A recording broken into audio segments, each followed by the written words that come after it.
വിശുദ്ധ മർക്കോസ് അറിയിച്ച സുവിശേഷം 13-ാം അധ്യായം 24 മുതൽ 31 വരെയുള്ള തിരുവചന ഭാഗം.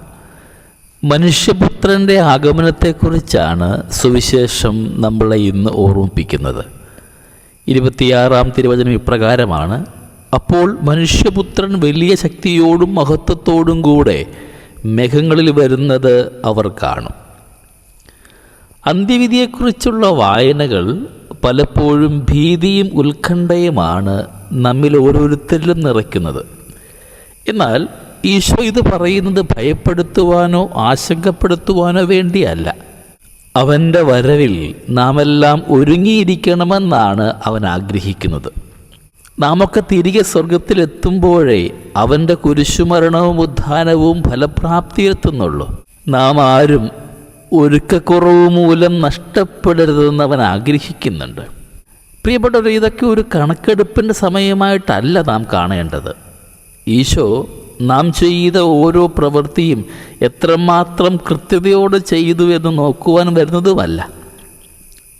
അവൻ വരുന്നത് അവനായിരിക്കുന്നിടത്ത് നാമും ആയിരിക്കുവാൻ വേണ്ടി നമ്മെ കൊണ്ടുപോകാനാണ്. ഇതൊരു കൂട്ടിച്ചേർക്കലിൻ്റെ, ഒരു ചേർത്ത് പിടിക്കലിൻ്റെ സമയമാണ്.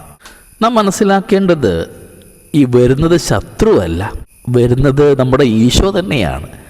മനുഷ്യനായി ജീവിച്ച് മനുഷ്യനായി മരിച്ചവൻ, നമ്മെല്ലാവരെയും ആരെക്കാളും കൂടുതലായിട്ട് അറിയുന്നവൻ, മനസ്സിലാക്കിയിട്ടുള്ളവൻ. ഈശോമിശിഹ സ്നേഹമായിരിക്കണമെന്നും കരുണ കാണിക്കണമെന്നുമൊക്കെ നാമൊക്കെ ആഗ്രഹിക്കുന്നുണ്ട്.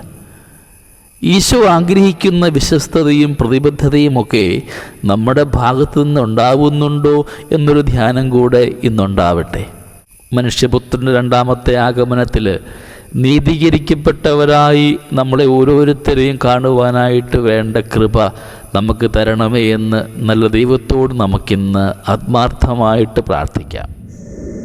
ദൈവം നമ്മളെല്ലാവരെയും സമൃദ്ധമായിട്ട് അനുഗ്രഹിക്കട്ടെ. നമ്മുടെ കർത്താവ് ഈശോ മിശിഹായുടെ കൃപയും പിതാവായ ദൈവത്തിൻ്റെ സ്നേഹവും പരിശുദ്ധാത്മാവിൻ്റെ സഹവാസവും നമ്മളെല്ലാവരോടും കൂടെ ഉണ്ടായിരിക്കട്ടെ, ഇപ്പോഴും എപ്പോഴും എന്നേക്കും. ആമേൻ.